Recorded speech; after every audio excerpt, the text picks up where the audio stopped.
Today we are going to study packaging of DNA. See here, packaging of DNA.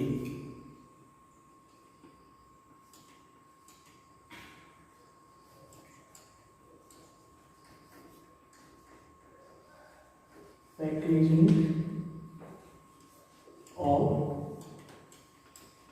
DNA. ಏನು packaging of D N A ಅಂದರೆ ಏನು? D N A pack ಆಗುತ್ತೆ. Why D N A strand has to be packed. ನೋಡ್ರಿ, packaging of D N A ಅಂತಂದ್ರೆ D N A condense ಆಗುತ್ತೆ, ತನ್ನ ಸೈಜನ್ನು small ಮಾಡ್ಕೊಳ್ಳೋದು. ಅರ್ಥಾತ್ ಹೇಳಿದ ಡಿ ಎನ್ ಎ ಪ್ಯಾಕ್ ಆಗೋದ್ರೂ ತನ್ನ ಸೈಜನ್ನು ಕಡಿಮೆ ಮಾಡ್ಕೊಳ್ಳೋದು. ಇಲ್ಲಿ ನೋಡ್ರಿ, why D N A has to pack. ಯಾಕೆ ಡಿ ಎನ್ ಎ ಪ್ಯಾಕ್ ಆಗಬೇಕು? ಯಾಕೆ ಡಿ ಎನ್ ಎ ಕಂಡೆನ್ಸ್ ಆಗಬೇಕು? ಯಾಕೆ ಡಿ ಎನ್ ಎ ತನ್ನ ಸೈಜನ್ನು ಕಡಿಮೆ ಮಾಡ್ಕೊಳ್ಳೋದು, ತನ್ನ ಲೆಂತನ್ನು ಕಡಿಮೆ ಮಾಡ್ಕೊಳ್ಳೋದು? ಅದು ನಿಮ್ಮ ತಲೆಗೆ ಹೋಗ್ತಿರೋ ಕ್ವಶನ್. ನೋಡ್ರಿ, here I will consider A cell. It is diploid cell ಅಂತ ಅನ್ಕೊಳ್ಳಿ. And this diploid cell is having what? Inside it, it is containing a nucleus. So, ಆ ನ್ಯೂಕ್ಲಿಯಸ್ ಒಳಗಡೆ ಏನದವ? Chromatin material. ಹೌದಾ? ಆ ಕ್ರೊಮ್ಯಾಟಿನ್ ಮಟೀರಿಯಲೇ ಏನು ಮಾಡ್ತೈತಿ? ಕ್ರೋಮೋಸೋಮ್ಸ್ ಅನ್ನ ಉಂಟು ಮಾಡ್ತದೆ. Yes or getting the idea? ಹಂಗಾರ ಇಲ್ಲಿ ಕ್ರೋಮೋಸೋಮ್ಸ್ ಅದಾವ. ಹಿಂಗೆ yes or, these are chromosomes. Yes or, ಆ ಕ್ರೋಮೋಸೋಮ್ಸ್ ಒಳಗಡೆ ತಿನ್ನಿ ಎಳೆಗಳದ. ಇದಕ್ಕೆ ನಾವು ಹೇಳ್ತೇವೆ ಕ್ರೊಮ್ಯಾಟಿನ್ ಥ್ರೆಡ್ಸ್ ಅಂತ ಕರೀತೀವಿ. ಹೌದಾ? Yes R no? Getting the idea? ಹಂಗಾರೆ ಈ ಕ್ರೊಮ್ಯಾಟಿನ್ ಥ್ರೆಡ್ಸ್ ಒಳಗಡೆ inside the nucleus chromatin material is there. Chromatin reticulum ಅಂತ ಕರಿತೀವಿ. ಅದೇ ಕಂಡೆನ್ಸೇಷನ್ಗೆ ಒಳಪಟ್ಟು ಏನಾಗ್ತದೆ? ಕ್ರೋಮೋಸೋಮ್ಸ್ ಆಗ್ತದೆ. ಹೌದಾ? This chromatin material undergo condensation and become chromatin fibers, and again they undergo condensation and form a ribbon-like structures which are called as chromosomes. ನೋಡ್ರಿ, chromosomes ನೋಡ್ರಿ, ಇಲ್ಲಿ ತಿಂದ ಎಳೆಗಳು ಕಾಣ್ತಾವಲ್ಲ, ಅಲ್ಲಿ ಡಿ ಎನ್ ಎ ಸ್ಟ್ರಾಂಡ್ಸ್ ಇರ್ತಾವ. Yes or. ಹಾಗಾದ್ರೆ ಒಂದು ಡೈಪ್ಲಾಯ್ಡ್ ಸೆಲ್ ನಲ್ಲಿ ಇರ್ತಕ್ಕಂಥ ಡಿ ಎನ್ ಎ ಸ್ಟ್ರಾಂಡ್ಗಳು ಎಷ್ಟು, ಅದರ ಲೆಂತ್ ಎಷ್ಟು ಅಂತಂದ್ರೆ, in a diploid cell of human, ಮಾನವನ ಡೈಪ್ಲಾಯ್ಡ್ ಸೆಲ್ ನಲ್ಲಿ ಎಷ್ಟು ಬೇಸ್ ಪೇರ್ಸ್ ಆಗುತ್ತೆ ಮೇಡಮ್? ಅಲ್ಲಿ ಡಿ ಎನ್ ಎ ಇದೆ. ಆ ಡಿ ಎನ್ ಎದಲ್ಲಿ ಟೋಟಲ್ ಬೇಸ್ ಪೇರ್ಸ್ ಎಷ್ಟಿದಾವ ಅಂತಂದ್ರೆ 6.6 into 10⁹ ಬೇಸ್ ಪೇರ್ಸ್ ಅದಾವ. ಒಂದು ಡೈಪ್ಲಾಯ್ಡ್ ಸೆಲ್ ಅಲ್ಲಿ ಇರತಕ್ಕಂಥ ನ್ಯೂಕ್ಲಿಯಸ್ ನಲ್ಲಿ, ಒಂದು ಡೈಪ್ಲಾಯ್ಡ್ ಸೆಲ್ ನ್ಯೂಕ್ಲಿಯಸ್ ಇದೆ, ಆ ನ್ಯೂಕ್ಲಿಯಸ್ ನಲ್ಲಿ ಕ್ರೋಮೋಸೋಮ್ಸ್ ಇರ್ತವೆ. ಆ ಕ್ರೋಮೋಸೋಮ್ಸ್ ಒಳಗಡೆ ಡಿ ಎನ್ ಎ ಇರ್ತದ, ನ್ಯೂಕ್ಲಿಕ್ ಆಸಿಡ್ಸ್ ಇರ್ತವೆ. ಹಂಗಾರ ಆ ಕ್ರೋಮೋಸೋಮ್ ಡೈಪ್ಲಾಯ್ಡ್ ಸೆಲ್ ನಲ್ಲಿ ಇರ್ತಕ್ಕಂಥ ಕ್ರೋಮೋಸೋಮ್ಸ್ ನಲ್ಲಿ ಇರ್ತಕ್ಕಂಥ ಡಿ ಎನ್ ಎ ಒಳಗೆ ಎಷ್ಟು ಬೇಸ್ ಪೇರ್ಸ್ ಇರ್ತಾವಂತ? 6.6 into 10⁹ ಬೇಸ್ ಪೇರ್ಸ್ ಇರ್ತವೆ. 9 into 1 helix, there are 10 base pairs. ಹಂಗಾರ ಈ ಡೈಪ್ಲಾಯ್ಡ್ ಸೆಲ್ ನಲ್ಲಿ ಇರ್ತಕ್ಕಂಥ ಕ್ರೋಮೋಸೋಮ್ಸ್ಗಳಲ್ಲಿ ಏನು ಡಿ ಎನ್ ಎ ಇದೆಯಲ್ಲ, ಆ ಡಿ ಎನ್ ಎದಲ್ಲಿ ಎಷ್ಟು ಬೇಸ್ ಪೇರ್ಸ್ ಅದಾವ? 6.6 into 10⁹ ಬೇಸ್ ಪೇರ್ಸ್ ಅದಾವ. ಹಾಗಾದ್ರೆ ಎರಡು ಬೇಸ್ ಪೇರ್ಸ್ ನಡುವೆ ಎಷ್ಟು ಡಿಸ್ಟೆನ್ಸ್ ಐತಿ? 3.4 ಆಂಗ್ಸ್ಟ್ರಾಮ್ ಅಂದ್ರೆ 10⁻⁻10 ಮೀಟರ್ ಆಯ್ತು. ಇವನ್ ಎರಡು ಮಲ್ಟಿಪ್ಲೈ ಮಾಡಿದ್ರೆ ಅಪ್ರಾಕ್ಸಿಮೇಟ್ಲಿ ಇಟ್ ಬಿಕಮ್ಸ್ 2.2 ಮೀಟರ್ ಆಗುತ್ತೆ. ಹಂಗಾರ what is the length of D N A strand found in the diploid cell? 2.2 metre. ಉದ್ದ ಭಾಳ ಆತಲ್ಲ, ಅದ್ರ ಉದ್ದ ಎಷ್ಟೈತಂತ? 2.2 ಮೀಟರ್ ಉದ್ದ ಐತಂತೆ. ನಿಮಗೆ ಹೆಂಗೆ ಗೊತ್ತಾಯ್ತದ 2.2 ಮೀಟರ್ ಉದ್ದ ಐತೆ ಅಂತೇಳಿ? ನೋಡ್ರಿ, ಒಂದು ಡೈಪ್ಲಾಯ್ಡ್ ಸೆಲ್ ನಲ್ಲಿ ಡಿ ಎನ್ ಎ ಇರ್ತದಲ್ಲ, ನ್ಯೂಕ್ಲಿಯಸ್ ನಲ್ಲಿ ಆ DNA ಒಳಗೆ ಎಷ್ಟು ಬೇಸ್ ಪೇರ್ಸ್ ಇರ್ತಾವಂತ 6.6 × 10⁹ ಬೇಸ್ ಪೇರ್ಸ್ ಇರ್ತಾವಂತ. ಎಲ್ಲಿ ಈ ನ್ಯೂಕ್ಲಿಯಸ್ ಒಳಗೆ ಕ್ರೋಮೋಸೋಮ್ಸ್ಗಳಲ್ಲಿ. ಡೈಪ್ಲಾಯ್ಡ್ ಸೆಲ್ ಎಷ್ಟು ಕ್ರೋಮೋಸೋಮ್ಸ್ ಇರ್ತಾವೆ? 46. In case of human beings, the diploid cell is having 46 chromosomes. ಆ 46 chromosomes ಏನಾಗುತ್ತ DNA ಇರುತ್ತೆ. ಆ DNA ನಲ್ಲಿ ಎಷ್ಟು ಟೋಟಲ್ ಬೇಸ್ ಪೇರ್ಸ್ ಅದಾವ? 6.6 × 10⁹ ಬೇಸ್ ಪೇರ್ಸ್ ಅದಾವ. ಹೌದಾ? ಹಂಗಾರೆ ಎರಡು ಬೇಸ್ ಪೇರ್ ಎಷ್ಟು ಡಿಸ್ಟೆನ್ಸ್ ಐತಿ? 3.4 × 10⁻10 ಮೀಟರ್ ಇದೆ. ನಾವು ಪ್ರೀವಿಯಸ್ ಕ್ಲಾಸ್ ಅಲ್ಲಿ ಹೇಳಿದ್ವಿ. ಅಂದರೆ ಎರಡು ಬೇಸ್ ಪೇರ್ಸ್ ಇಷ್ಟು ಡಿಸ್ಟೆನ್ಸ್ ಇರ್ತಂದ್ರೆ ಇಷ್ಟು ಬೇಸ್ ಪೇರ್ಸ್ ಅದಾವ. ಎರಡನ್ನು ಮಲ್ಟಿಪ್ಲೈ ಮಾಡಬೇಕು. You will get total length of the DNA strand. ಹಂಗಾರೆ DNA 2.2 ಮೀಟರ್ ಲೆಂತ್ ಐತಿ ನೋಡ್ರಿ. ಹಂಗಾರೆ ಇಷ್ಟು ದೊಡ್ಡದಾದ DNA ಸ್ಟ್ರಾಂಡ್ ಎಲ್ಲಿರಬೇಕು?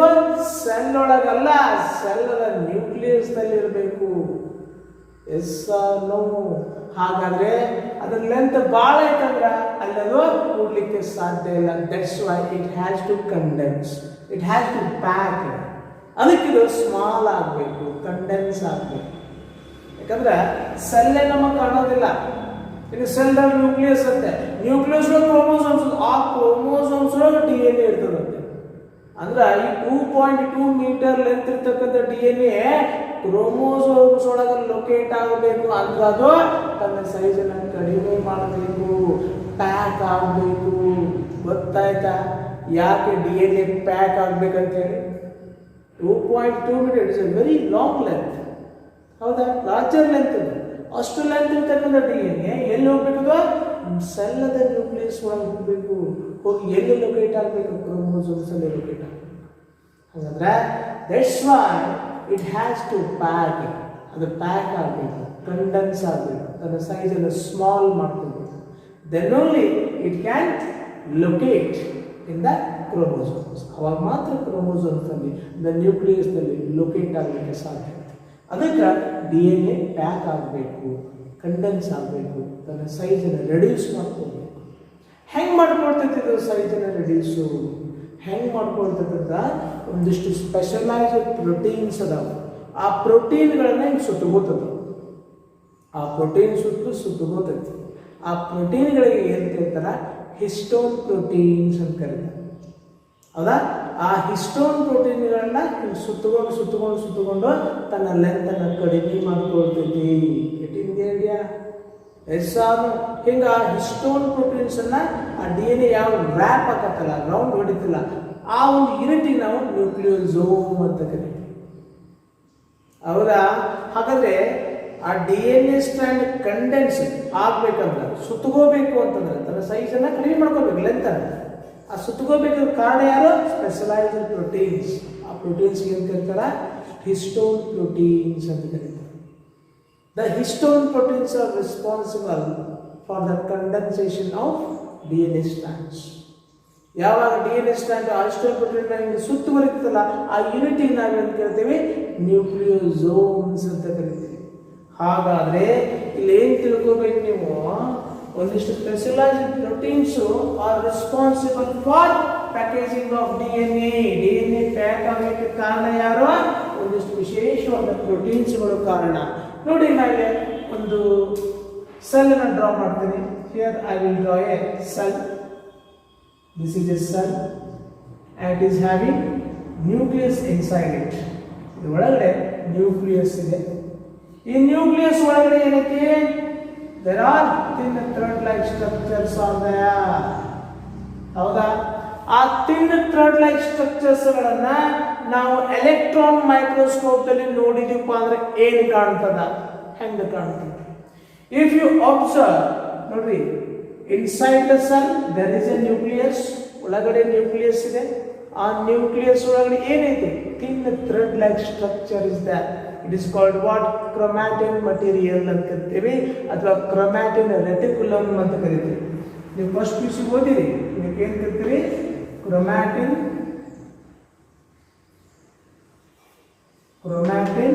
ರೆಟಿಕ್ಯುಲಮ್ ಅಂತ ಕರಿತೀವಿ. ರೆಟಿಕ್ಯುಲಮ್ ಅಂತ ಕರಿತೀವಿ. ಕ್ರೊಮ್ಯಾಟಿನ್ ರೆಟಿಕ್ಯುಲಮ್ ಅಂದ್ರೆ ಒಂದೇ, ಕ್ರೊಮ್ಯಾಟಿನ್ ಮಟೀರಿಯಲ್ ಅಂದ್ರೆ ಒಂದೇ. ಏನಿಗಂದ್ರೆ it is a thin thread like structure found in the nucleus. Found in the nucleus. This is called what? Chromatin material. When you observe this chromatin material under the electron microscope, ಈ chromatin material ಅನ್ನ ನೀವು electron microscope ನೋಡಿದಾಗ ಹೆಂಗೆ ಕಾಣ್ತದೆ ಅಂದ್ರೆ ನೋಡಿ, enlarge ಮಾಡಿ. ಇದು chromatin thread like structures. ಇಲ್ಲಿ ಏನು ಕಾಣ್ತಾವ ಅಂದ್ರೆ ಹಿಂಗೆ ಫೈನ್ ಬೀಡ್ ಲೈಕ್ ಸ್ಟ್ರಕ್ಚರ್ಸ್ ಕಾಣ್ತವೆ. Throughout the length of the chromatin material, there are fine bead-like structures are found.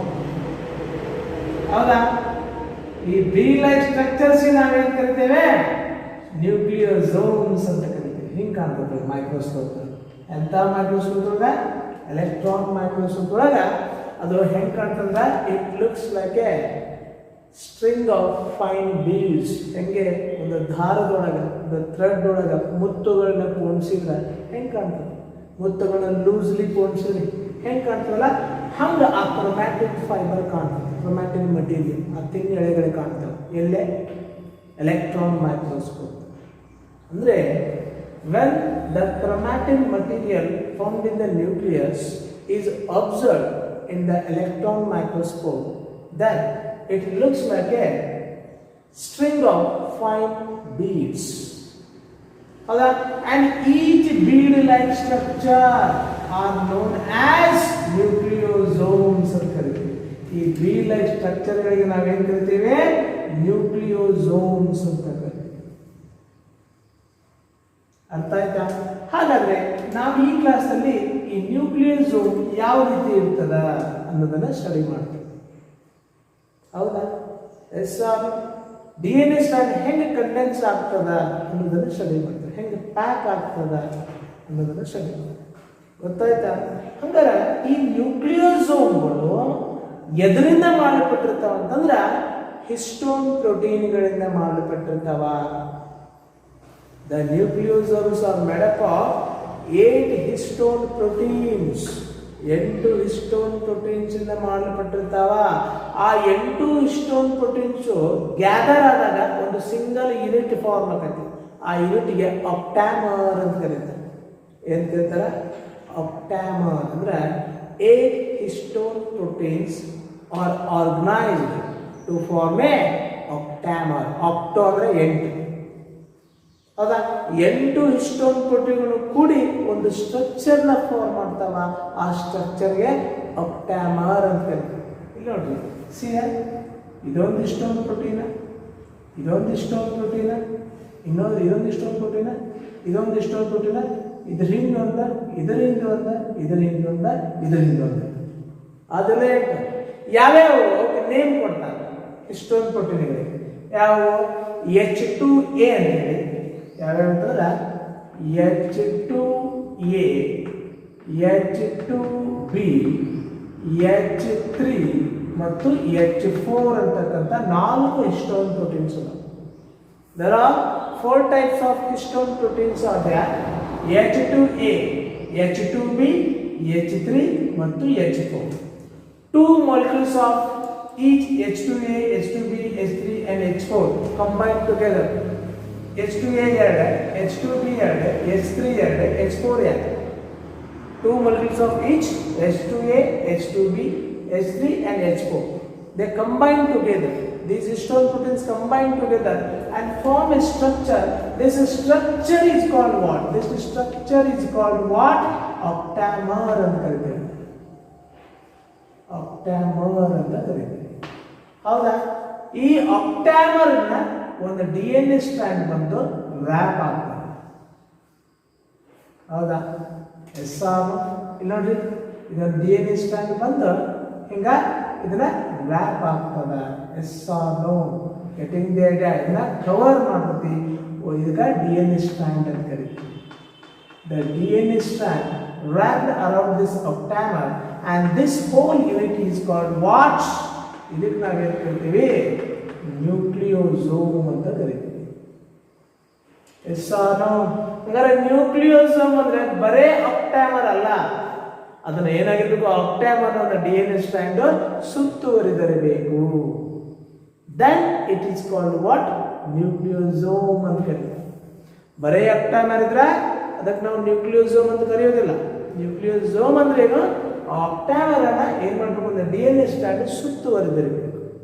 ಅಂದಾಗ ಏನು ಉಂಟಾಗ್ತದ, ನ್ಯೂಕ್ಲಿಯೋಸೋಮ್ ಉಂಟಾಗ್ತೈತಿ. Yes R no? Getting the idea? ನಿಮ್ಮ ಎನ್ಸಿಆರ್ಟಿ ಒಳಗ ನಿಮ್ಮ ಡಯಾಗ್ರಾಮ್ ಹೆಂಗ್ ಕೊಟ್ಟರಂದ್ರ ಹಿಂಗೊಂದು ಆಕ್ಟ್ಯಾಮರ್ ಇದೆ ಅಂದ್ರೆ ತಿಳ್ಕೊಳ್ಳಿ, ಒಂದು ಸಿಂಗಲ್ ಸೆಲ್ ಕೊಟ್ಟಾರ. ಅದರ ಅರ್ಥ ಇಲ್ಲಿ 8 ಹಿಸ್ಟೋನ್ ಪ್ರೋಟೀನ್ಸ್ ಅಂತ ತಿಳ್ಕೊಬೇಕು. ಆಮೇಲೆ ಏನ್ ಮಾಡ್ಯಾರ, ಇಲ್ಲೊಂದು DNA ಹಿಂಗ ರ್ಯಾಪ್ ಆಗಿದೆ.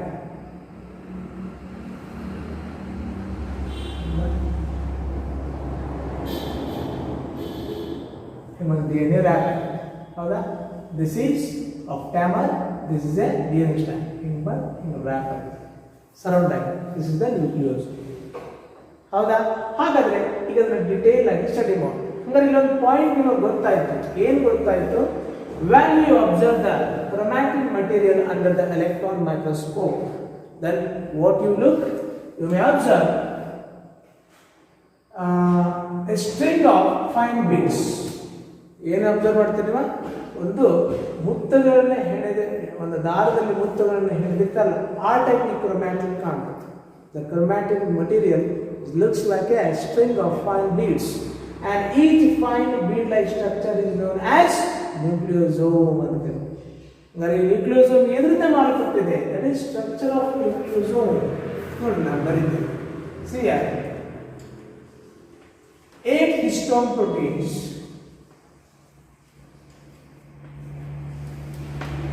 8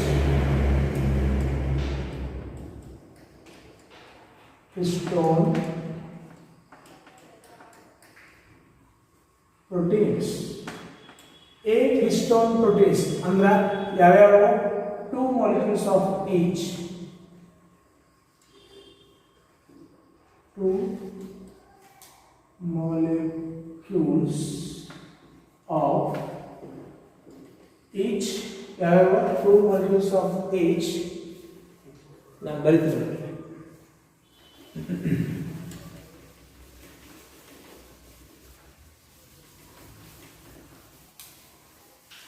8 histone proteins, that is 2 molecules of each. H2A, H2B, H3 and H4. 8 histone proteins under 2 molecules of each H2A, H2B, H3 and H4 are organized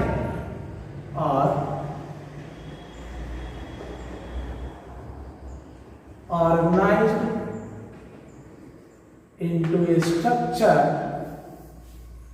called octamer.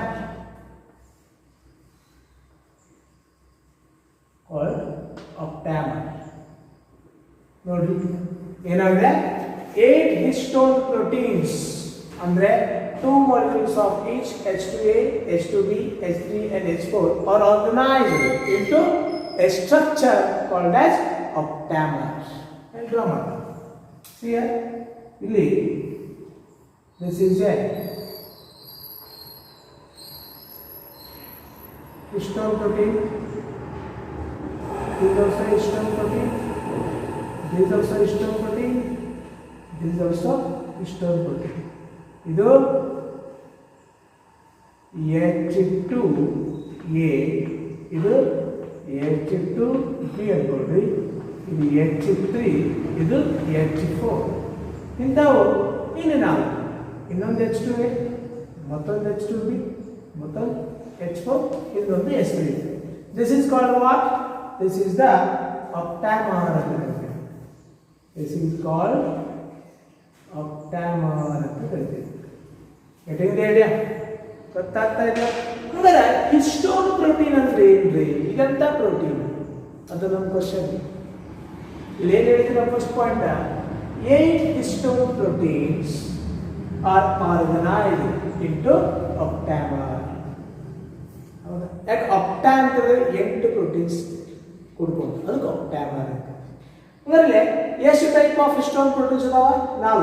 H2A, H2B, H3, H4 ಎಲ್ಲ ಎರಡು combine ಆಗಿ ಆಕ್ಟೈಮರ್ form ಆಗಿದೆ. ಇಲ್ಲಿ ನಮ್ಮ ಕ್ವಶನ್ಗೆ histone protein ಅಂದ್ರೆ ಏನು? Histone protein ನೋಡ್ರಿ, ಪ್ರೋಟೀನ್ಗಳು ಎದರಿಂದ ಮಾಡಲ್ಪಟ್ಟಿರ್ತಾವ? Proteins are made up of amino acids. ಹೌದಾ? There are 20 different amino acids are there. ಹೌದಾ? 20 ಡಿಫರೆಂಟ್ ಅಮೈನೋ ಆಸಿಡ್ಸ್ ಅದಾವ. ಅದ್ರಾಗ ಹಲವಾರು ಅಮೈನೋ ಆಸಿಡ್ಸ್ ಸೇರಿ ಒಂದು ಪ್ರೋಟೀನ್ ಉಂಟಾಗ್ತದೆ. There are 20 different types of amino acids R.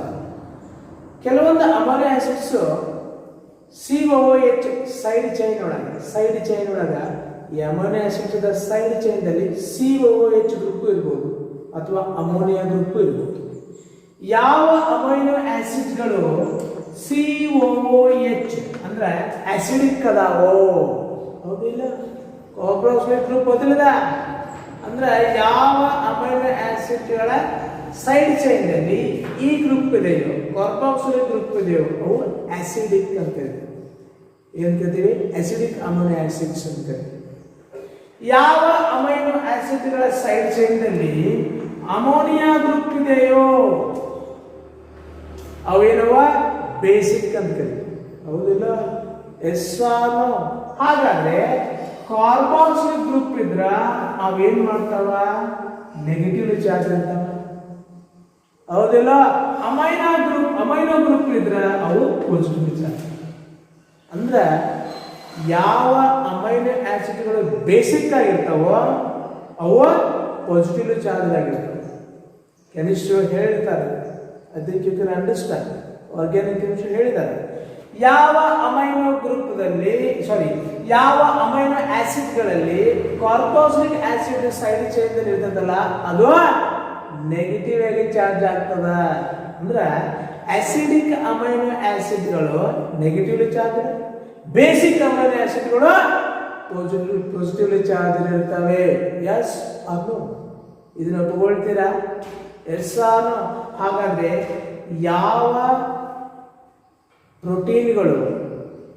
ಪ್ರೋಟೀನ್ಗಳು ಬೇಸಿಕ್ ಮತ್ತು ಪಾಸಿಟಿವ್ಲಿ ಚಾರ್ಜ್ ಇರ್ತಾವ ಅವಕ್ಕೆ ಹಿಸ್ಟೋನ್ ಪ್ರೋಟೀನ್ಸ್ ಅಂತ.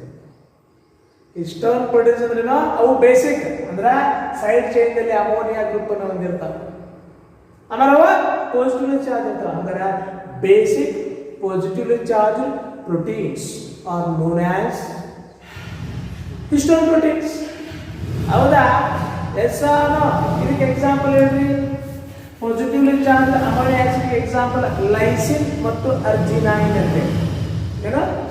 ಲೈಸಿನ್ ಮತ್ತು arginine. These are the examples for positively charge amino acids. ನಿಮಗೆ ಕೇಳ್ತಾರೆ ಎಕ್ಸಾಂಪಲ್ ಕೇಳ್ತಾರೆ.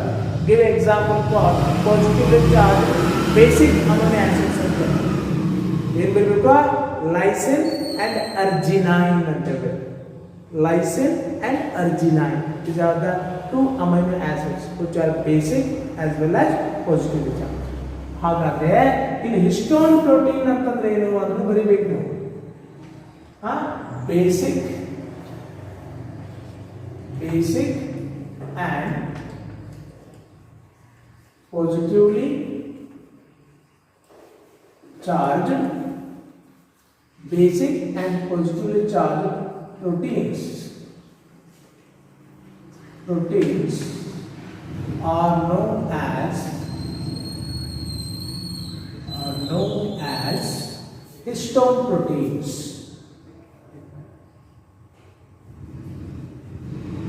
Histone proteins. ತಿಳಿದಿರಲ್ಲ ಹೇಳ್ತಾ ಇರೋದು ತಿಳಿಯಕತ್ತೈತಿ. ಯಾವ ಬೇಸಿಕ್ ಯಾವ ಪ್ರೋಟೀನ್ಗಳಲ್ಲಿ ಇರ್ತಕ್ಕಂಥ ಅಮೈನೋ ಆಸಿಡ್ಗಳು ಸೈಡ್ ಚೈನ್ದಲ್ಲಿ ಯಾವ ಗ್ರೂಪ್ ಹೊಂದಿರಬೇಕು? Ammonia group. ಅಂದ್ರೆ ಅವು ಪಾಸಿಟಿವ್ ಚಾರ್ಜ್ ಆಗ್ತಾವೆ. ಯಾವ ಪ್ರೋಟೀನ್ ನಲ್ಲಿ ಇರ್ತಕ್ಕಂಥ ಅಮೈನೋ ಆಸಿಡ್ಗಳು ಸೈಡ್ ಚೈನ್ದಲ್ಲಿ ಕಾರ್ಬಾಕ್ಸಿಲಿಕ್ ಗ್ರೂಪ್ COOH ಹೊಂದಿರುವ ಅವು ನೆಗೆಟಿವ್ ಚಾರ್ಜ್ ಆಗ್ತವೆ. ಹೌದಾ? ಅಮೋನಿಯಾ ಗ್ರೂಪ್ ಇದ್ದು ಬೇಸಿಕ್, ಕಾರ್ಬಾಕ್ಸಿಲಿಕ್ ಗ್ರೂಪ್ ಇದ್ದು ಆಸಿಡಿಕ್. ಆಸಿಡಿಕ್ ಅಮೈನೋ ಆಸಿಡ್ಸ್ ಯಾವಾಗಲೂ ಹೆಂಗಿರ್ತಾವ?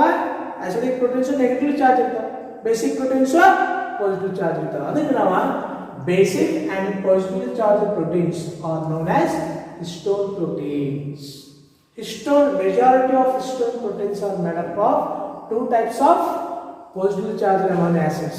What are those? Lysine and arginine. ಇವು positively charge basic amino acids. ಇವುಗಳಿಂದ ಮಾಡಲ್ಪಟ್ಟಿರ್ತಕ್ಕಂಥ ಪ್ರೋಟೀನ್ಗಳಿಗೆ ನಾವು ಹಿಸ್ಟೋನ್ ಪ್ರೋಟೀನ್ಸ್ ಅಥವಾ basic and positive charge proteins ಅಂತ ಕರಿತೀವಿ.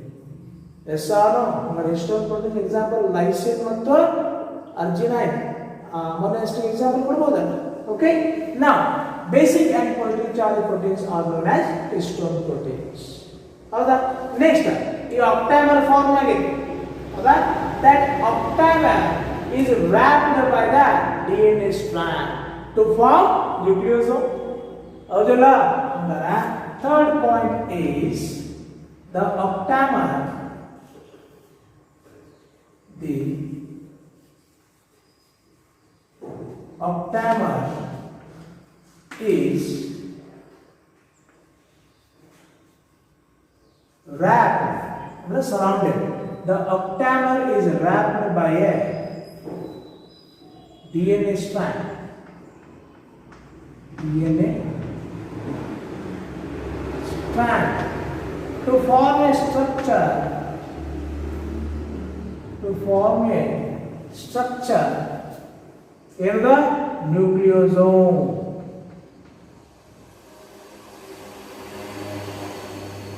This is very important. ಹೌದಾ? ಹಾಗಾದ್ರೆ ನಾನು ಡ್ರಾ ಮಾಡಲಾ? See ya, ನೋಡ್ರಿ. This is called what? Idu. This is DNA strand.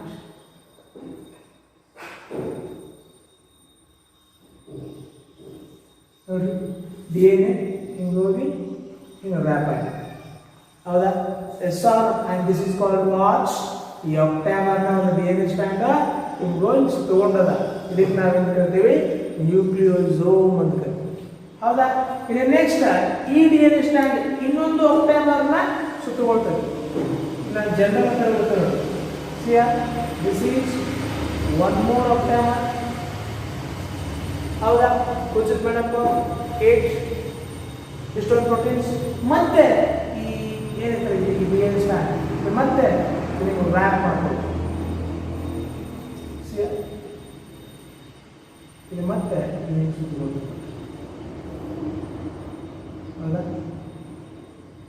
ಮತ್ತೆ ಸುತ್ತಬಹುದು. S R. ನೆಕ್ಸ್ಟ್ ಮತ್ತೊಂದು ಆಕ್ಟಾಮರ್ ಬರ್ತದ. ಇದನ್ನ ಮತ್ತೆ ಹಿಂಗೆ ವ್ರ್ಯಾಪ್ ಮಾಡ್ಕೊಳ್ತೈತಿ. S R. ಇದು ಮತ್ತೆ ಹಿಂಗೆ wrap ಮಾಡ್ಕೊಳ್ತದೆ.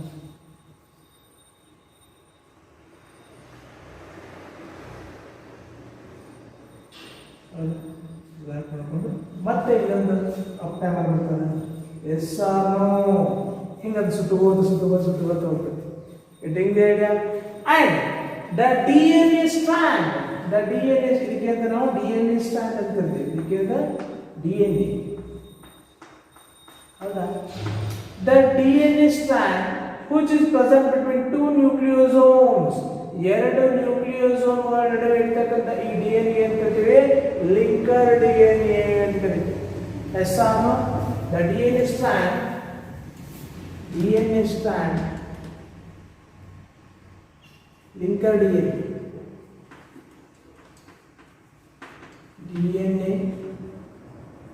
strand present between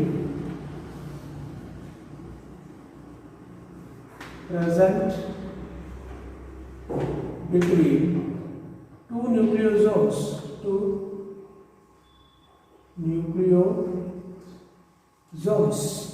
is called what?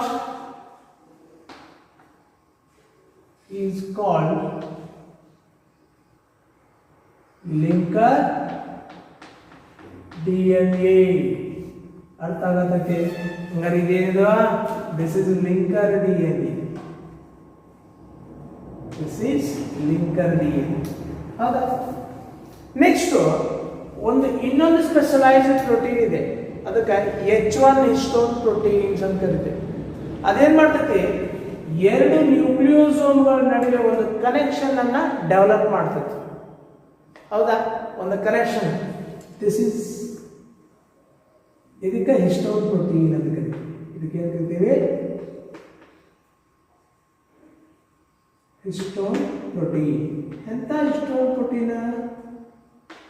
That is H1 histone protein ಅಂತ ಕರೀತೀವಿ. There is one more specialized protein which connects the two nucleosomes. ಹೌದಾ? ಅಂದ್ರೆ ಇದರರ್ಥ ಏನಪ್ಪ ಅಂದ್ರೆ ಈ ಲಿಂಕರ್ DNA ಮತ್ತು ಇನ್ನೊಂದು ನ್ಯೂಕ್ಲಿಯೋಸೋಮ್ಗೆ ಒಂದು ಕನೆಕ್ಷನ್ ಡೆವಲಪ್ ಮಾಡ್ತಕ್ಕಂಥ ಒಂದು ಸ್ಪೆಷಲೈಸ್ಡ್ ಪ್ರೋಟೀನ್ ಇದೆ. ಆ ಪ್ರೋಟೀನ್ಗೆ ಏನು ಕರಿತೀವಿ? H1 ಹಿಸ್ಟೋನ್ ಪ್ರೋಟೀನ್ ಅಂತ ಕರಿತೀವಿ. ಅದೇನು ಮಾಡ್ತೈತಿ? ಒಂದು ನ್ಯೂಕ್ಲಿಯೋಸೋಮ್ನಿಂದ ಇನ್ನೊಂದು ನ್ಯೂಕ್ಲಿಯೋಸೋಮ್ನ ಒಂದು ಕನೆಕ್ಷನ್ ಡೆವಲಪ್ ಮಾಡ್ತದ. ಯಾರ ಮುಖಾಂತರ? DNA ಸ್ಟ್ರಾಂಡ್ ಮುಖಾಂತರ. ನೋಡಿಲ್ಲ, ಈ ಲಿಂಕರ್ DNA ಮತ್ತು ಇನ್ನೊಂದು ನ್ಯೂಕ್ಲಿಯೋಸೋಮ್ಗೂ ಒಂದು ಕನೆಕ್ಷನ್ ಡೆವಲಪ್ ಮಾಡ್ತಕ್ಕಂಥ ಪ್ರೋಟೀನ್ಗೆ ನಾವೇನು ಕರಿತೀವಿ? H1 histone protein. ಅಂದ್ರೆ H1 ಹಿಸ್ಟೋನ್ ಪ್ರೋಟೀನ್ ಅಂತಂದ್ರೆ ಏನು? H1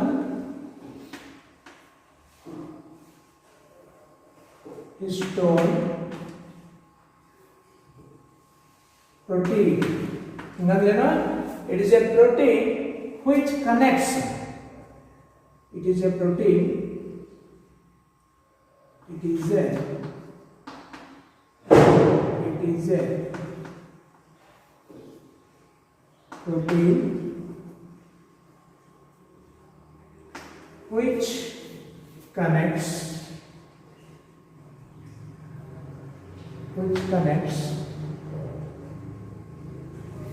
linker DNA and nucleosome.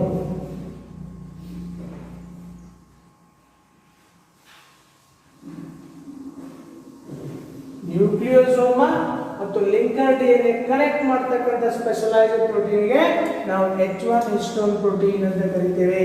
ನೀಟಿಗೆ ಬಹಳ ಇಂಪಾರ್ಟೆಂಟ್ ಇವೆಲ್ಲ, ಅದು ಡಿಟೇಲ್ ಆಗಿ ಹೇಳ್ತಾ ಇದ್ದೇನೆ. ಹೌದಾ? ನೆಕ್ಸ್ಟ್ ನೋಡ್ರಿ, ಶಾರ್ಟ್ ಕಟ್ ಆಗಿ ನಾನು ಬಿಡ್ಬೋದಾ? ಹೇಳ್ತೇನೆ ನಾನು. ನೆಕ್ಸ್ಟ್ ಇಲ್ಲಿ ನೋಡ್ರಿ, ಇಷ್ಟು ಕಂಡೆನ್ಸ್ ಆಯ್ತು ಈಗ. ಹೌದಾ? ಎಸ್ ಅವನು ಒಂದು DNA ರ್ಯಾಪ್ ಆಗ್ತದೆ, ಮತ್ತೆ ಇದನ್ನ ರ್ಯಾಪ್ ಮಾಡ್ಕೋದು, ಇದನ್ನ ರ್ಯಾಪ್ ಮಾಡ್ಕೋದು, ಇದನ್ನ ರ್ಯಾಪ್ ಮಾಡ್ಕೋತ ಹೋಗ್ತದೆ. ಈಗ ಸೈಜ್ ಕಡಿಮೆ ಆಗತ್ತೆ ಇಲ್ಲ? ನೆಕ್ಸ್ಟ್ ಇನ್ನೊಂದಿಷ್ಟು ಪ್ರೋಟೀನ್ಸ್ ಅದಾವ. ಅವಕ್ಕ ನಾನ್ ಹಿಸ್ಟೋನ್ ಕ್ರೋಮೋಸೋಮಲ್ ಪ್ರೋಟೀನ್ಸ್ ಅಂತ ಕರಿತೀವಿ. ಏನೋ? Non histone chromosomal proteins. ಅವೇನ್ ಮಾಡ್ತಾವ ಅಂತಂದ್ರೆ ಈ DNA ಸ್ಟ್ಯಾಂಡ್ ಮತ್ತೆ ಕೊಯ್ಲ್ ಆಗೋಂಗ್ ಮಾಡ್ತಾವ, ಮತ್ತೆ ಕಂಡೆನ್ಸ್ ಆಗೋಂಗ್ ಮಾಡ್ತಾವ. ಕಂಡೆನ್ಸ್ ಆಗಿ ಏನಂತ ಅಂದ್ರೆ ಈ ಕ್ರೊಮ್ಯಾಟಿನ್ ಫೈಬರ್, ಏನು ಕ್ರೊಮ್ಯಾಟಿನ್ ಫೈಬರ್ ಐತಲ್ಲ, ಕ್ರೊಮ್ಯಾಟಿನ್, ಆ ಕ್ರೊಮ್ಯಾಟಿನ್ ಮತ್ತೆ ಕಂಡೆನ್ಸ್ ಆಗಿ ಮತ್ತೆ ಸುತ್ತುಗೊಳ್ಳೋಂಗ್ ಮಾಡ್ತಕ್ಕಂಥ ವಿಶೇಷವಾದ ಪ್ರೋಟೀನ್ಸ್ ಅದಾವ. ನಾವು ನಾನ್ ಹಿಸ್ಟೋನ್ ಕ್ರೋಮೋಸೋಮಲ್ ಪ್ರೋಟೀನ್ಸ್. ಅವೇನ್ ಮಾಡ್ತಾವ? DNA ಮತ್ತೆ ರೀಕಾಯ್ಲಿಂಗ್ ಆಗಿ ತನ್ನ ಸೈಜನ್ನು ಕಡಿಮೆ ಮಾಡಿಕೊಂಡು ಕಂಡೆನ್ಸ್ ಆಗಿ ಕ್ರೊಮ್ಯಾಟಿನ್ ಫೈಬರ್ ಉಂಟಾಗೋಂಗ್ ಮಾಡ್ತಾವ. ಅಂದ್ರೆ ಇದನ್ನ ನಾವು ಹೆಂಗ್ ಮಾಡ್ಬೋದ್ರ? ಫಸ್ಟ್ ಹಿಂಗಿದ್ದೀವಿ. ಹೌದಾ? DNA ರ್ಯಾಪ್ ಇಲ್ಲಿ ಒಳಗಡೆ ಏನದಾವ? ಹಿಸ್ಟೋನ್ ಪ್ರೋಟೀನ್ಸ್ ಅದಾವ. ಎಸ್ಸಾನು ಹಿಂಗೆ ರ್ಯಾಪ್ ಹಾಕೋತ ಬರೋದು DNA ಸ್ಟ್ಯಾಂಡ್. ಇನ್ನೂ ಒಂದಿಷ್ಟು ಪ್ರೋಟೀನ್ಸ್ ಅದಾವಂತ. ಅವೇನ್ ಮಾಡ್ತಾವ? ಮತ್ತೆ ಹಿಂಗೆ ರೀಕಾಯ್ಲಿಂಗ್ ಅವು ಮಾಡ್ತಾವ. ಎಸ್ಸಾನು ಮತ್ತೆ DNA ಮತ್ತೆ ರ್ಯಾಪ್ ಆಗೋದು. ಯಾಕೆ? To pack the DNA, to decrease its length. ಹೌದಾ? ಹಂಗಾರೆ some more additional proteins are there which help the DNA to coil into chromatin material, chromatin fiber. ಮತ್ತೆ ಥಿಕ್ ನೋಡ್ರಿ, ಕ್ರೊಮ್ಯಾಟಿನ್ ರೆಟಿಕ್ಯುಲಮ್ ಅಂದ್ರೆ ಥಿನ್ ಎಳೆಗಳು, chromatin fibre ಅಂದ್ರೆ ಸ್ವಲ್ಪ thick. Chromosomes ಅಂದ್ರೆ ಆ ಕ್ರೊಮ್ಯಾಟಿನ್ ಮೇಲೆ ಕೊಯ್ಲೆ ದಪ್ಪಾಗಿರ್ತದೆ ರಿಬ್ಬಲ್, ಅದು chromosomes. Chromosomes are made up of chromatin material. Yes or no? ಈಗ ಫಸ್ಟ್ ಹಿಂಗಿತ್ತು, ಈಗ ಮತ್ತೆ ಇನ್ನೊಂದಿಷ್ಟು ಪ್ರೋಟೀನ್ಸ್ ಏನ್ ಮಾಡಿದ್ವು? ಮತ್ತೆ ಆ DNA ಸ್ಟ್ಯಾಂಡ್ ಮತ್ತೆ ರೀಕಾಯ್ಲ್ ಆಗುವಂಗೆ ಮಾಡಿದ್ವು, ಮತ್ತೆ ಕಂಡೆನ್ಸೇಷನ್ ಒಳಪಡುವಂಗೆ ಮಾಡಿದ್ವು. That proteins are called what? Non histonic chromosomal proteins ಅಂತ ಕರಿತೇವೆ ಅವಕ್ಕ. ಹಂಗಾರ ನಾನ್ ಹಿಸ್ಟೋನಿಕ್ ಕ್ರೋಮೋಸೋಮಲ್ ಪ್ರೋಟೀನ್ಸ್ ಅಂದ್ರೆ ಏನು? ನಾನ್ ಹಿಸ್ಟೋನಿಕ್ ಕ್ರೋಮೋಸೋಮಲ್ ಪ್ರೋಟೀನ್ಸ್ ಏನಿಂಗಂದ್ರೆ these are the additional proteins. These are the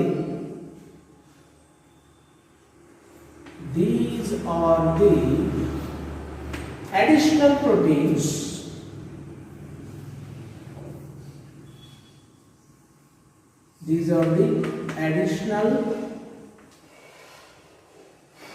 proteins which help DNA,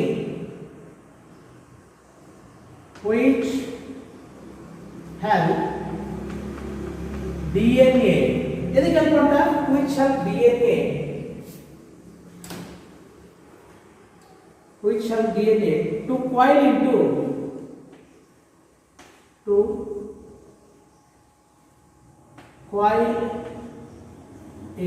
मतलब to condense into chromatin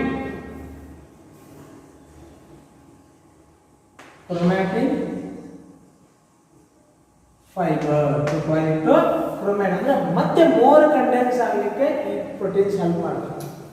already condense ಆಗತ್ತವೆ ಈಗ, ಹೌದಾ? ಅಪ್ಟಾಮಸ್ ಸುತ್ತುವರೆದು ಕಂಡೆನ್ಸ್ ಆಗ್ತವೆ. ಮತ್ತಷ್ಟು ಕಂಡೆನ್ಸೇಷನ್ಗೆ ಒಳಪಡಿಸ್ತಕ್ಕಂಥ ಪ್ರೋಟೀನ್ಗಳಿಗೆ ನಾವೇನು ಕರಿತೀವಿ? Non histonic chromosomal proteins. Okay, these are the additional proteins which help DNA to coil into chromatin fiber, to condense into chromatin fiber. ಮತ್ತೆ ಕಂಡೆನ್ಸೇಷನ್ಗೆ ಒಳಪಡಿಸ್ತವೆ ಈ proteins. Yes or no? In this way, DNA is going to packing. DNA is going to reduce its length with the help of histone proteins. That is called what? Packaging of DNA. Okay, ಈಗ package ಆಗ್ತಾ ಇದೆ ಅಂದ್ರೆ condense ಆಗ್ತಾ ಹೊರಡ್ತಾ ಇದೆ. ಈಗ ಗ್ರಾಜುಯಲಿ condense ಆಗತ್ತಾ ಎಲ್ಲ ಇವು, ಹೌದಾ? ಕಂಡೆನ್ಸ್ ಆಗಿ ಕಂಡೆನ್ಸ್ ಯಾಕೆ ಆಗ್ತದೆ ಗೊತ್ತಿರಲಿ. Because DNA has to reduce its length. ಅದ್ರ ಲೆಂತ್ ರೆಡ್ಯೂಸ್ ಮಾಡ್ಕೋಬೇಕು. ಅದು ರೆಡ್ಯೂಸ್ ಮಾಡ್ಕೊಂಡು ಏನಾಗ್ತದಪ್ಪ ಅಂತಂದ್ರ ಅದು ಯಾವ ರೀತಿ ಶೇಪ್ ಅನ್ನ ಪಡ್ಕೊಳ್ಕೊಂಡ್ರಿ. ಇಲ್ಲಿ ನೋಡ್ರಿ, ಏನಿದು DNA, ಹೌದಾ? ಈ ರೀತಿ ಇರ್ತದೆ. ಹೌದು,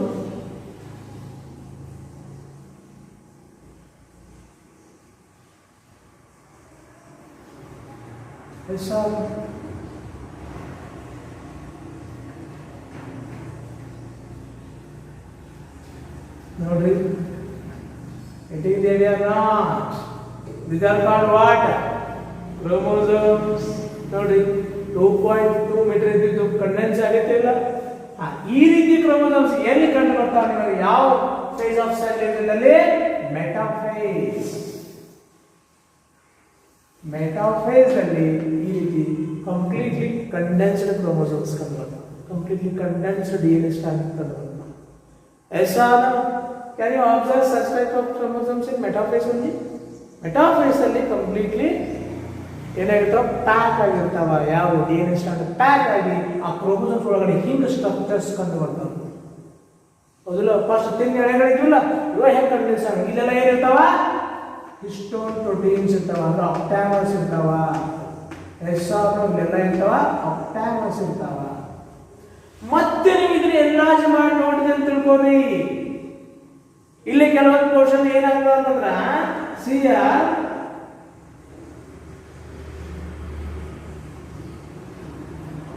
ಕೆಲವೊಂದು ಕಡೆ ಈ ಏನಿವು ಕ್ರೊಮ್ಯಾಟಿನ್ ಫೈಬರ್ ಇದು ಟೈಟ್ಲಿ ಅರೇಂಜ್ ಆಗಿರುತ್ತೆ, ಕೆಲವೊಂದು ಲೂಸ್ಲಿ ಅರೇಂಜ್ ಆಗಿರುತ್ತೆ. When you observe the chromatin material, condensed chromatin material ಮತ್ತೆ ನೀವು ಎಲೆಕ್ಟ್ರಾನ್ ಮೈಕ್ರೋಸ್ಕೋಪ್ ಅಬ್ಸರ್ವ್ ಮಾಡಿದ್ರಪ್ಪ ಅಂತಂದ್ರ ದೇರ್ ಆರ್ ಸಮ್ ರೀಸನ್ಸ್. ಕೆಲವೊಂದು ರೀಸನ್ಗಳಲ್ಲಿ ಏನಾಗಿರುತ್ತೆ ಅಂತಂದ್ರ the chromatin fibre is tightly coiled, ಇನ್ ಕೆಳಗಡೆ ಲೂಸ್ಲಿ ಅರೇಂಜ್ ಆಗಿರುತ್ತೆ. ನೋಡಿ ಇಲ್ಲಿ ನೋಡ್ರ, this is called what? Aptamer, aptamer, aptamer, aptamer, aptamer, aptamer, aptamer, aptamer, aptamer. ಇಲ್ಲಿ ಕ್ರೊಮ್ಯಾಟಿನ್ ಫೈಬರ್ ಹಿಂಗ ಹಿಂಗೆ ಸುತ್ತಕೊಂಡಿರ್ತದೆ, ಹೌದಾ? ಇವೆಲ್ಲ ಏನಿವ ಸಿಆರ್ ಒಳಗಡೆ ಏನವ? ಆಪ್ಟಾಮರ್ಸ್ ಅದಾವ. ಇಲ್ಲಿ ಆಪ್ಟಾಮರ್ಸ್ ಅದಾವ. ಈ ಆಪ್ಟಾಮರ್ಗಳನ್ನ DNA ಸ್ಟ್ರಾಂಡ್ ಏನ್ ಮಾಡೈತಿ? ರ್ಯಾಪ್ ಮಾಡ್ಕೊಂಡೈತಿ. ಆದ್ರೆ ಇಲ್ಲಿ ನೋಡಿ, ಇಲ್ಲೊಂದಿಷ್ಟು ಆಪ್ಟಾಮರ್ಸ್ ಸಿಆರ್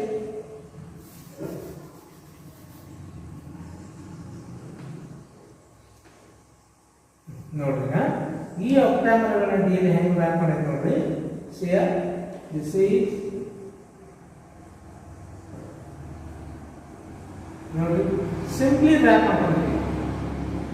ಎಸ್ ಆರ್ ನೋ, ಎಸ್ ಆರ್ ಅಂದ್ರೆ in the chromatin material what happens, ಆ ಕ್ರೊಮ್ಯಾಟಿನ್ ಫೈಬರ್ದಲ್ಲಿ ಕೆಲವೊಂದು ಕಡೆ ಆ ಕ್ರೊಮ್ಯಾಟಿನ್ ಫೈಬರ್ ಏನಾಗೈತಿ ಟೈಟ್ಲಿ ಅರೇಂಜ್ ಆಗೈತಿ, ಇನ್ ಕೆಲವೊಂದು ಕಡೆ ಲೂಸ್ಲಿ ಅರೇಂಜ್ ಆಗೈತಿ. ಹಂಗಾರ ಟೈಟ್ಲಿ ಎಲ್ಲಿ ಅರೇಂಜ್ ಆಗೈತಲ್ಲ, tightly arrange chromatin fibre is known as heterochromatin ಅಂತ ಹೇಳ್ತೀವಿ. ಏನ್ ಹೇಳ್ತೀವಿ ಇದಕ್ಕೆ ನಾವು ಹೆಟೆರೋಕ್ರೊಮ್ಯಾಟಿನ್ ಅಂತ ಹೇಳ್ತೀವಿ. ಹೆಟೆರೋಕ್ರೊಮ್ಯಾಟಿನ್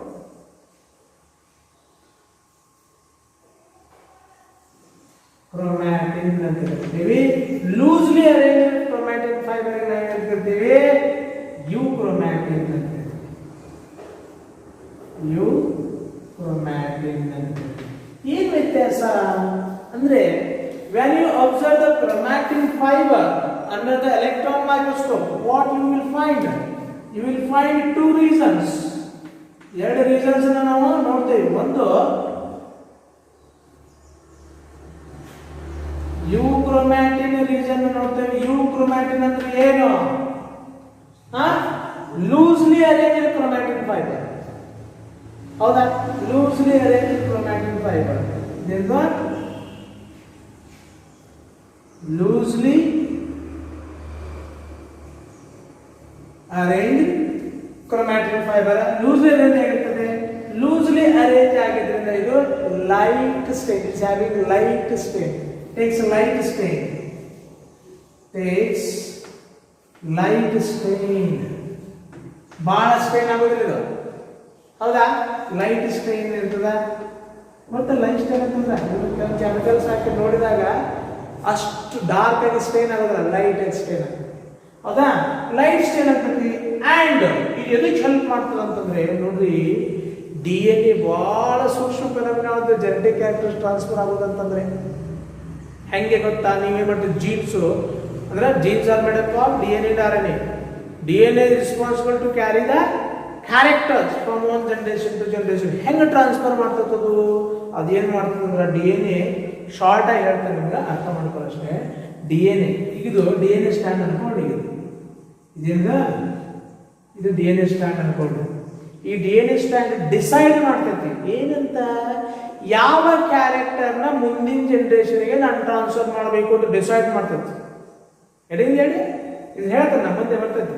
ಈ DNA ಡಿಸೈಡ್ ಮಾಡ್ತೈತಿ ಯಾವ ಕ್ಯಾರೆಕ್ಟರ್ನ ನಾನು ಟ್ರಾನ್ಸ್ಫರ್ ಮಾಡಲಿಪ್ಪ ಮುಂದಿನ ಜನರೇಷನ್ಗೆ ಡಿಸೈಡ್ ಮಾಡ್ತೈತಿ. ಡಿಸೈಡ್ ಮಾಡಿ ಆ ಕ್ಯಾರೆಕ್ಟರ್ಸ್ಗಳಿಗೆ ಅನುಗುಣವಾಗಿ ಏನ್ ಮಾಡ್ತದೆ, ಒಂದು RNA ಸ್ಟ್ಯಾಂಡ್ ಸಿಂಥಸೈಸ್ ಮಾಡ್ತದ. ಹೌದಾ? First DNA decides which character I have to transfer to the next generation. ಆ ಕ್ಯಾರೆಕ್ಟರ್ಸ್ ಅನ್ನ ಅದು ಎದ್ರೊಳಗೆ ಇರ್ತೈತಿ, ಒಂದು RNA ರೆಡಿ ಮಾಡಿ ಅದ್ರೊಳಗೆ ಇರ್ತೈತಿ. ಅದಕ್ಕೆ ನಾವು ಮೆಸೆಂಜರ್ RNA ಅಂತ ಕರಿತೀವಿ. ಏನ್ ಕರಿತೀವಿ? Messenger RNA. DNA ಯಾವ ಕ್ಯಾರೆಕ್ಟರ್ನ ಮುಂದಿನ ಜನರೇಷನ್ ಟ್ರಾನ್ಸ್ಫರ್ ಮಾಡಬೇಕು ಅಂತ ಡಿಸೈಡ್ ಮಾಡಿ ಆ ಕ್ಯಾರೆಕ್ಟರ್ಗಳನ್ನ ಎಲ್ಲಿ ಸ್ಟೋರ್ ಮಾಡ್ತೈತಿ, ಒಂದು RNA ಸಿಂಥಸೈಸ್ ಮಾಡ್ತೈತಿ.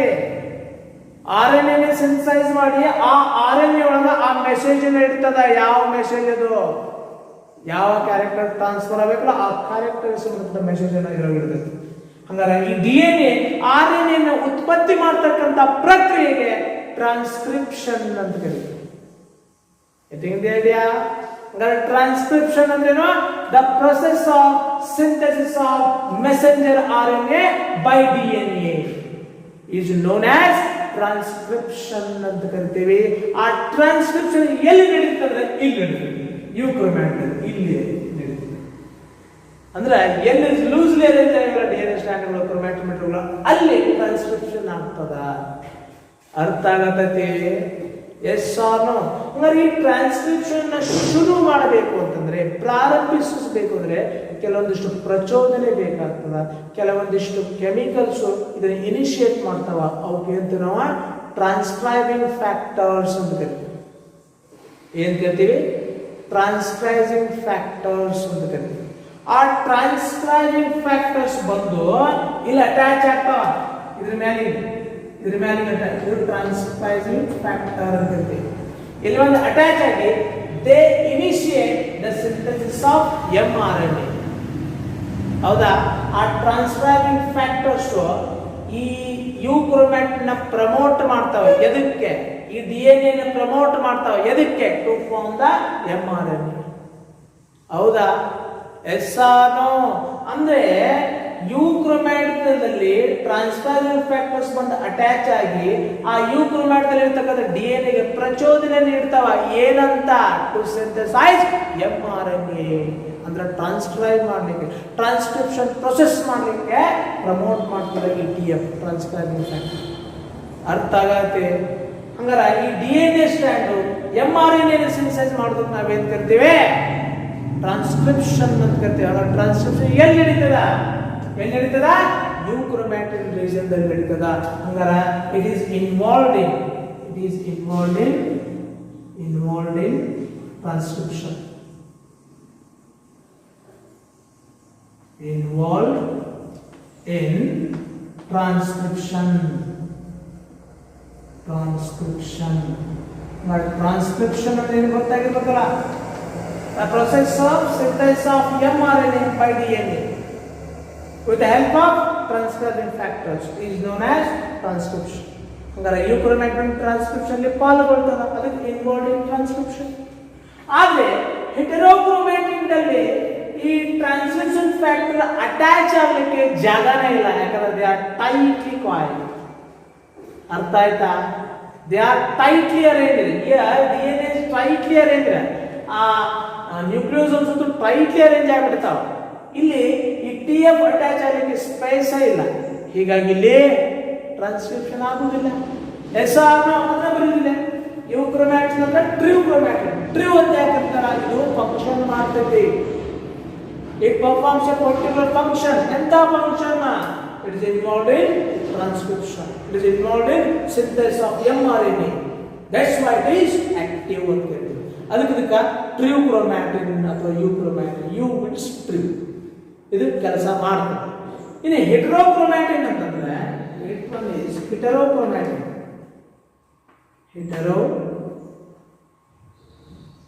ಹೆಟೆರೋಕ್ರೋಮ್ಯಾಟಿನ್ ಅಂತಂದ್ರೆ it is a tightly arranged chromatin.